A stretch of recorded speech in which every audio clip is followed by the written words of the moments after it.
उठा पांडुरंगाता दर्शन द्या सकळा झाला ऋणोदय सरले निद्रेची वेळा संत साधू मुनी अवघे झाले ती गोळा सोडा शेजे सुख आता बघू द्या मुख कमळा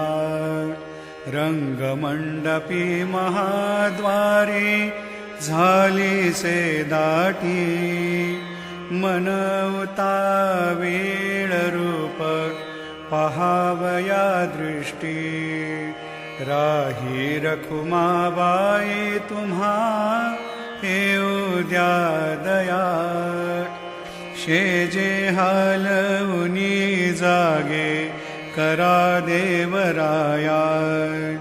गरुड हनुमंत उभे पाहती वाट स्वर्गीचे सुरवर घेऊनी आले बोभाट